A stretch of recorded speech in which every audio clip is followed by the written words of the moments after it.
Hey floaters, welcome back. It's the Float Guru here, and in this video I'm going to talk about 5 things you can do before your float to make it absolutely worthwhile. Okay.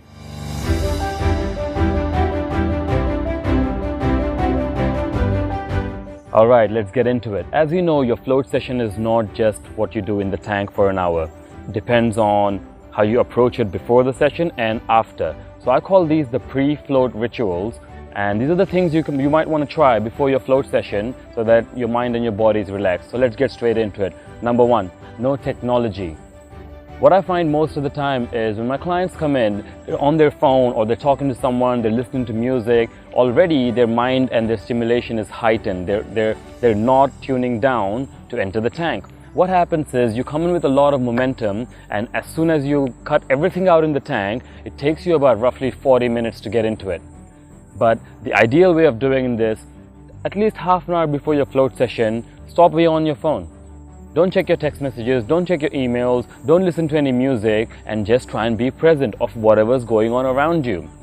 What that will do is get you prepared for your float session, so when you do enter the tank and you experience sensory deprivation, there is not this huge momentum you carry forward. You're just already in that zone, so it'll take you less time to settle in and the more benefits of being in the state of nothingness, which we'll talk about in a later video. But the longer you are there, the more benefits you are, the more benefits you find for yourself. Alright, number 2, working out before your float. This is so vital, people don't get it. It doesn't have to be a very intense kind of workout. All you need to do is just move your body a little bit, stretch a little bit, and just so that the urge to move in the tank is significantly less than if you didn't do it. So what you find is our body likes to move. It's designed to move. So when you're in the tank and you're trying to stay still, you find that you're very fidgety and you're restless. And what that does, it keeps moving the water around, and now you're not hitting that sensory deprivation environment because you're always feeling your touch. So the best thing to do is just a quick stretch. Just stretch all your body, or just do a quick workout, quick walk, or whatever you like doing. Just move your body so that the urge is gone, and when you're in the tank, you're completely still. Number 3 is to meditate. It might seem just like a normal thing, but most people don't do it. They don't meditate before they go into the float tank.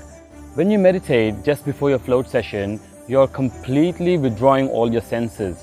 And that is one step closer to what a float tank experience is. So what you'll find is that you can settle in way faster into your session if you just meditate for 10 minutes. And you'll see that the first initial bit of decluttering is a bit faster. And as you keep doing it, you reach a different state of consciousness really fast in the float tank, and that is due to this meditation session before your float. So meditate, guys, before you go into a session. Find a quiet place, 10 minutes only, and you will find amazing benefits before your float session. And number 4, intention. Now this is a tricky one. I'll tell you exactly how to set an intention in a bit, but the idea is to have a direction for your float. For example, it could be something like, okay, I have to think about this issue in my life. I'm going to go in and do that in the first 20 minutes. Or maybe you go in and see what's working for you in your life, and then you boost that later. And you go in and see what's not working for you. Maybe you identify the patterns. These intentions, or you just go and see what's going on in your life, what's dominating your subconscious right now. Or you go in with an intention of just relaxing and taking it easy, or with an intention of sleeping in the tank. There's so many of these. But the idea is to give yourself a direction. And how you do that is not by telling yourself that I want to do this.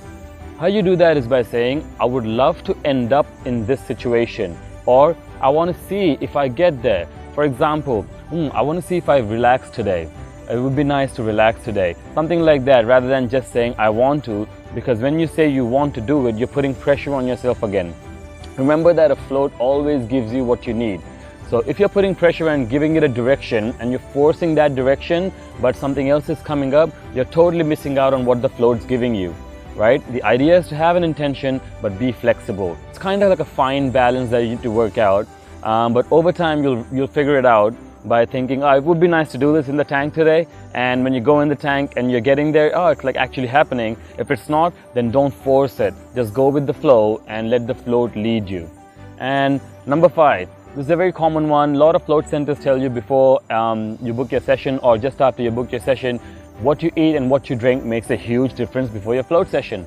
So avoid any coffee, any sugary drinks, anything that has anything that's a stimulant before your float session, at least 4 hours prior.